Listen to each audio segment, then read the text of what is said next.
I think what works best for me when talking to clients about dermatology is, first of all, spending enough time with the client.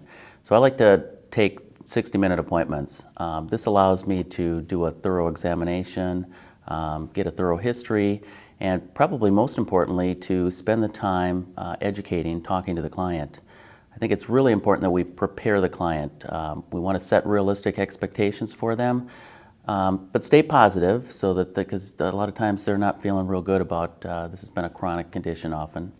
And so if we take that time and set those realistic expectations, we can prepare them for what's going to happen. I think that it's important for them to understand that there's not going to be a quick fix, that there's going to be repeat examinations. We're going to have maybe some therapeutic trials. And I often use the analogy, it's kind of like treating diabetes. We never cure diabetes, we control it. And that's really what we're after with treating dermatology. Dermatology can be frustrating, so when a client's frustrated, we want to first acknowledge that frustration. I let clients know, yeah, this is frustrating for you, it's frustrating for your pet, they're suffering. It's frustrating for us as veterinarians. You know, these conditions take time and can be hard. So I think acknowledging it is one thing, and then we also want to talk about compliance and you know, make sure that the client is taking the medications, giving the medications as we prescribe them. If there's bathing protocols, how are those going? And so I think those things are important. Well, again, educate, educate, educate. They really need to hear it. Sometimes they need to hear it over and over. A tool that we use, I always have invoice instructions so that it's in writing, so that when they go home and the spouse says, what'd he say? Oftentimes it's like, I'm not sure, I don't remember. But here it's in writing. I like clients to bring medications in so that we can check compliance. If we're doing bathing protocols and we've recommended twice a week bathing, I want to make sure that bottle's empty after 2 weeks. I like to see if we're giving oral medications, if those have been given as we prescribed. So those are some important tools that we would use.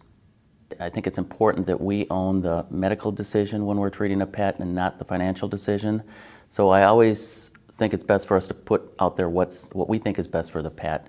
And so I think that one of the major challenges we face as veterinarians in treating dermatology is the compliance issue.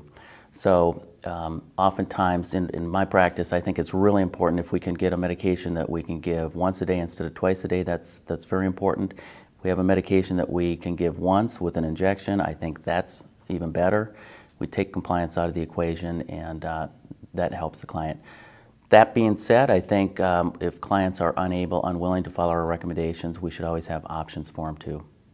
I think it's really important when we're talking to other veterinarians about this that we treat our patients aggressively, both in terms of our therapeutics, but also in terms of our diagnostics. Oftentimes, again, dermatology is frustrating, and so clients want to get to the bottom of this as soon as they can, and they want to treat it. We've often heard our clients say, for us who have been in practice for a while, "Doc, can't you just give them a shot?" And the reason they say that is they want things taken care of. They want to have the problem done with. They don't want to have to deal with it. And so if we can treat aggressively, I think we should. I also think it's important that we as veterinarians understand the importance of the human-animal bond and how we can sometimes inadvertently negatively impact that with our diagnostic or our therapeutic recommendations. So again, our clients, they want to love their pets, they want to feed their pets, they want to overfeed their pets, they want to buy them birthday and Christmas presents, they don't want to medicate. And so we want to make it easy for the client and yet treat the condition well and aggressively.